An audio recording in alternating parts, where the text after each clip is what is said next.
Heritage బోర్డులో. బోర్డులో, okay. Heritage బోర్డులో. He is the main conspirator of all these things and okay. తర్వాత ఆయన మంత్రి. వీళ్ళ మదర్కి ఎన్ని షేర్, ఈ మదర్కి ఎన్ని షేర్లు ఉన్నాయి, వీళ్ళ భార్య గారికి ఎన్ని షేర్లు ఉన్నాయి, ఇతనికి ఎన్ని షేర్లు ఉన్నాయి, వీళ్ళందరు షేర్లు వాల్యూతో సహా రాశారు. Is the executive director by the time of taking decision of purchasing lands and. Oh super super. Okay. So ఇవి అంటే నేను ఎందుకు ఈ మాట చెప్తానంటే, ఒక వ్యవస్థలో ఒక ఆలోచన చేసేటువంటి ఈ విధమైనటువంటి కేసెస్ విత్డ్రా చేసుకోవడం పొద్దున ఓపెన్ అవుతాయి, ఓపెన్ అవ్వవు కానీ కాదు. ఇప్పుడు ప్రజలకి ఈ విధమైనటువంటి కేసులు మనం తెలుగుదేశం పార్టీలో చేరితే కేసులు ఉండవా, తెలుగుదేశం పార్టీ వాళ్ళు ఏదైనా చెప్తే కేసులు ఉండవా అంటే, కోర్టులు పోలీస్ స్టేషన్స్ కూడా ప్రజల నమ్మకాన్ని కోల్పోతే ఇక ఈ దేశంలో వ్యవస్థల పట్ల, ప్రజాస్వామ్యం పట్ల ప్రజలకు నమ్మకం ఇప్పటికే కోల్పోయింది. దాన్ని అప్హోల్డ్ చేసుకోవాల్సినటువంటి బాధ్యత మన మీద ఉంది. ప్రతి సందర్భంలో ఐఏఎస్ ఆఫీసర్ని, ఐపీఎస్ ఆఫీసర్ని కూర్చోబెట్టి, మీరేంటి అట్లా చేస్తున్నారు, మీరేంటి ఇట్లా చేస్తున్నారు, మీరేంటి బియాండ్ కెపాసిటీ వెళ్తున్నారు, లా అండ్ ఆర్డర్ జాగ్రత్తగా చూడండి, రౌడీ షీటర్ని జాగ్రత్తగా చూడండి, ఆడపిల్లల్ని పట్టుకుంటే సాయంత్రానికి వాడికి పనిష్మెంట్ వేయండి అని చెప్తున్నారు. మీరు మీ కేసెస్ పట్ల ఈ విధంగా బిహేవ్ చేసుకోవటం అంటే ఏమి సందేశం ఇస్తున్నారు ప్రజలకు? మీరు చీఫ్ మినిస్టర్ గా మీరు రోల్ మోడల్ గా ఉండాల్సిన అవసరం లేదా? నైతికంగా ఏమని సమర్థించుకుంటారు, ఏమని చెప్పుకుంటారు వాటి? మొన్న హెరిటేజ్ అరవింద్ కేజ్రీవాల్ ఉన్నారండి క్యాబినెట్ లో హెరిటేజ్ భూములు కేటాయించాలని నిర్ణయం తీసుకుంటున్నప్పుడు అంట చంద్రబాబు నాయుడు గారు, నారా లోకేష్ గారు క్యాబినెట్ లోంచి బయటకు వెళ్ళిపోయారంట. క్యాబినెట్ డెసిషన్ తీసుకుందంట. సో అంతేనండి. అంటే బయటికి వెళ్ళారు అంటే, నాకు తెలిసి ఏదో సినిమాలో నేను చూసినట్టున్నాను. నా తమ్ముడిని నేను చంపలేనురా, నా కళ్ళ ముందు చూడలేను, నేను బయటకు వెళ్తాను చంపేసుకోనని బయటకు వెళ్ళిపోతారు. మెయిన్ విలన్ బయటకు వెళ్ళిపోతే వాళ్ళందరూ చంపేసినట్టు ఉంటుంది. అల్టిమేట్ గా జరగాల్సిన కార్యం జరిగిపోతే అది నీ కళ్ళ ముందు జరిగితే ఏంది, నా కళ్ళ ముందు జరిగితే ఏదో ఒకటే కదా. ఇప్పుడు నేను ఒక ఎగ్జాంపుల్ సైట్ చేయాలనుకున్నాను. అరవింద్ కేజ్రీవాల్ లిక్కర్ స్కామ్ లో ఆయన ఒక ఎలిగేషన్ ఎదుర్కొంటున్నారండి. లిక్కర్ స్కామ్ లో ఎలిగేషన్ ఎదుర్కొంటున్న ఆయన ప్రభుత్వంలో కేసు పెట్టారు. ఆయన సిబిఐ ఛార్జ్ షీట్ వేసిన తర్వాత దాన్ని అఫీషియల్ గా సిబిఐ కోర్టు నుంచి కొట్టేసుకొని బయటకు వచ్చారుగా. అవును, డిశ్చార్జ్ పిటిషన్ అడిగారు, ఆయన వేశారు, కోర్టు క్లీన్ చిట్ ఇచ్చింది, ఆయనకి సంబంధం లేదు అని చెప్పింది కదా. మీరు కూడా ఏమంటారంటే అలాంటి డిశ్చార్జ్ పిటిషన్స్ వేసుకోండి, కోర్టు క్లీన్ చిట్ ఇస్తారండి. సిఐడి డిపార్ట్మెంట్ వాడు ఇవ్వటం ఏంటి?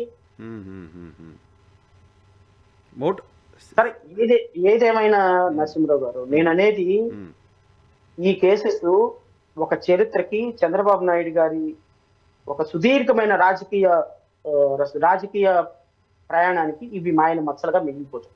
అంతేనా? ఈ రోజు ఈ విధంగా మీరు ప్రాసిక్యూషన్ ఫేస్ చేసుకోకుండా ఈ రోజు మీరు ఇలా కేసులు విత్డ్రా చేసుకుంటే అవి రీఓపెన్ అవుతాయి, ఎక్కడికి పోవు. మీ మీద వేసిన ప్రతి డాక్యుమెంట్ ఆన్ రికార్డ్ ఉంటుంది. హైకోర్టులో కాకపోతే సుప్రీం కోర్టులో అవుతాయి.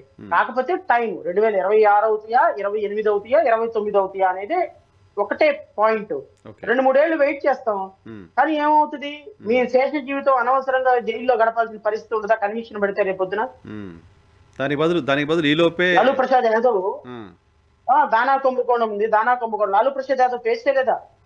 చేశారుగా, జైల్లో ఉన్నారు 6 ఏళ్ళు. ఆయన అంత వయసులో వెళ్ళి జైల్లో ఉండలేదా? సో ఈ లోపే మీరు విచారణ చేయించుకొని కొట్టేసుకుంటే రేపొద్దున మీరు హ్యాపీగా ప్రజలకు కూడా నేను ఇదిగో విచారణ చేయించుకున్నాను చూసారా. అసలు నేను ఇంకోటి కూడా చెప్తానంటే, ఆయన లా అండ్ ఆర్డర్, నా అంత లా అండ్ ఆర్డర్ మెయింటైన్ చేసే ముఖ్యమంత్రి ఇంకెవరు లేరు అంటారు. అసలు మీ కింద పనిచేసే సిఐడి డిపార్ట్మెంట్ ఫైనల్ రిపోర్ట్ వేసింది అంటే మీ జస్టిఫికేషన్ ఏముంటది మీకు? మీరు అందుకని మీరు స్వచ్ఛందంగా ఒక రిటైర్డ్ సుప్రీంకోర్టు జడ్జో, సిట్టింగ్ సుప్రీంకోర్టు జడ్జి నేతృత్వంలో ఇది సిబిఐ ద్వారా మీరు ఇన్వెస్టిగేషన్ చేయించుకొని బయటపడాలి. కరెక్ట్, క్లీన్ చిట్ తెచ్చుకోవాలి, ఆయనే మచ్చ లేకుండా ఉండాలంటే సిబిఐ విచారణకు ఆదేశించుండాలి. నిజంగా మీరు తప్పు చేయనప్పుడు మీరు ఎందుకు భయపడాలి? కరెక్ట్. తప్పు చేయనప్పుడు మీరు ఎందుకు భయపడాలి? ఇప్పుడు ఈ రోజు మీరు మీ యొక్క అనుచరుల చేత, మీ యొక్క అనుంగ డిపార్ట్మెంట్ల చేత మీరు ఈ రోజు క్లీన్ చిట్ తెచ్చుకున్నారు. అది రేపొద్దున ప్రజలు క్వశ్చన్ చేయరా? డెఫినెట్గా చేస్తారుగా సార్. మీకేం బెదిరింపులు రావట్లేదా శ్రవణ్ గారు? ఇప్పుడు ఇంతమంది చెప్తున్నారు, ఒక అతను డిశ్చార్జ్ ఎన్ఓసి ఇవ్వకపోతే 1:30 వరకు 2 వరకు అక్కడే ఉండాల్సి వచ్చింది, బలవంతంగా తీసుకున్నారు అని. మీరు గట్టిగా ఫైట్ చేస్తున్నారు, ప్రధాన రాజకీయ పార్టీల కంటే ఎక్కువ మీరు లీగల్గా దీని మీద ఫైట్ చేస్తూ వస్తున్నారు. మీకేం బెదిరింపులు రావట్లేదా? మీ మీద కుట్రలు జరగట్లేదా? నరసింహరావు గారు, ఒక విషయం చెప్పాలి మీకు హానెస్ట్ గా. ఇప్పుడు నాకు బెదిరింపులు వచ్చినాయి అని చెప్పినందువల్ల ఉమ్, ఫస్ట్ పాయింట్ ఏంటి అంటే మీరెవ్వరు లేకపోతే సమాజం ఎవరు నా మీద సింపతి చూపించారు. ఉమ్, నెంబర్ 2, బెదిరింపులు వస్తున్నాయి అని చెప్పినందుకు కారణం చేత బెదిరింపు వేసిన వాడు ఎవడు ఆగడు. నెంబర్ 3, ఇలా చెప్పుకోవటం వల్ల మన ఇన్ఎఫిషియన్సీ, నా లీడర్షిప్ కోల్పోవటం తప్ప నాకు వచ్చే గెయినింగ్ ఏం లేదు. కరెక్ట్. ఇప్పుడు గత నెల రోజుల నుంచి మీరు చూస్తే ఎవరెవరైతే నా క్లయింట్లు, ఇప్పుడు ఒక లీగల్ ప్రొఫెషన్ అన్న తర్వాత జర్నలిస్ట్ గా అన్న తర్వాత మీరు 100 రకాల వార్తలు రాస్తారు. అవును, 100 రకాల మనుషులు. అందరూ మీకు ఫ్రెండ్స్ అయిపోరు కదా. 100 రకాల మనుషులు ఉంటారు. నా దగ్గరికి న్యాయవాదిగా నా దగ్గరకు ఉన్న తర్వాత కొన్ని రకాలైన క్లయింట్లు వస్తారు. ఒక్కొక్కడు నాకు సాయంత్రం లోపు ఆర్డర్ కావాలని, ఒక్కొక్కడు నాకు ఇన్ని రోజులు పట్టిందా అంటాడు, ఇంకొకటి నేను కోరుకున్న ఆర్డర్ రాలేదంటాడు. ఇప్పుడు నేను ఒక సింపుల్ లాజిక్ చెప్తాను సార్. నేను జడ్జిగా పనిచేశాను ఒంగోలు. జడ్జిగా పనిచేసినప్పుడు నేను కొన్ని వందల జడ్జిమెంట్లు ఇచ్చి ఉంటాను. నాకు గుర్తుండదు కదా మనకి. అంతే కదా. జడ్జిగా పనిచేసిన తర్వాత నేను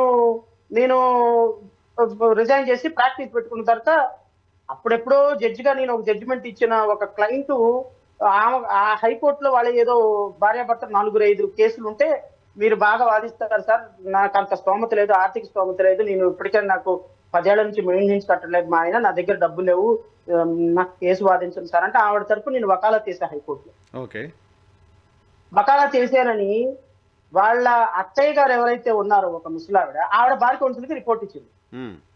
ఈయన జడ్జిగా పనిచేశాడు, ఆ జడ్జిగా పనిచేసిన చోట ఈవిడకి తీర్పు వచ్చింది, ఇతను లాయర్ గా ఉండడానికి వీల్లేదు అని బార్ కౌన్సిల్ యాక్సెప్ట్ చేసింది.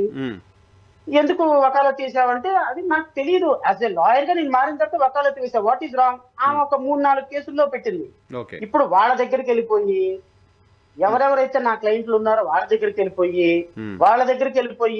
ఇగో మీరు వీడియో ఇవ్వండి, మీకు 50,000 ఇస్తాం, మీకు ₹1,00,000 ఇస్తాం, మీ దగ్గర డబ్బులు తీసుకున్నాడని చెప్పండి, మీ కేసులు బాగా చేయలేదని చెప్పండి అని తెలుగుదేశం మొత్తం వాళ్ళందరూ కూడా దీన్ని వాళ్ళ క్లయింట్ల దగ్గరికి వెళ్ళిపోయి డిస్సాటిస్ఫైడ్ క్లయింట్లు అందరినీ పట్టుకొని ఒక 40-50 కేసులు రెడీ చేశారు. మొదలుపెట్టారా?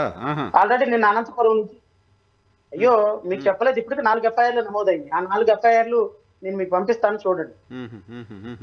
అందరూ కూడా క్లయింట్లే. మా దగ్గర డబ్బులు తీసుకున్నాడు, కేసు చేయలేదని, ఈ విధంగా ప్రొఫెషనల్ గా టీగ్రేడ్ చేసేటువంటి కార్యక్రమాలు మొదలయ్యాయి. సో ఎఫ్ఐఆర్లు కట్టారు. ఆ ఎఫ్ఐఆర్ల మీద నేను స్టేకి వెళ్ళాను, అన్ని కూడా ఆల్మోస్ట్ రిలీఫ్ వచ్చింది. నేనే దానికి భయపడే వ్యక్తిని కాదు. అంటే ఈ థ్రెటన్ చేయటాలు, భయపెట్టటాలు, థ్రెటన్ చేయటాలు, ఉచ్చగించటాలు, ఇవన్నీ కూడా రొటీన్ ప్రాసెస్ లో జరుగుతున్నవే. కానీ నేను ఏ ఒక్క విషయంలో పోలీస్ కంప్లైంట్ ఇవ్వడానికి సిద్ధపడను. ఒకవేళ వాళ్ళు నన్ను ఏమైనా ప్రొఫెషనల్ గా చేస్తే వాటిని నేను ధైర్యంగా ఫేస్ చేస్తాను తప్ప నేను సింపతి పొందేటువంటి ఆలోచన ఏ ఒక్కటి చెయ్యను.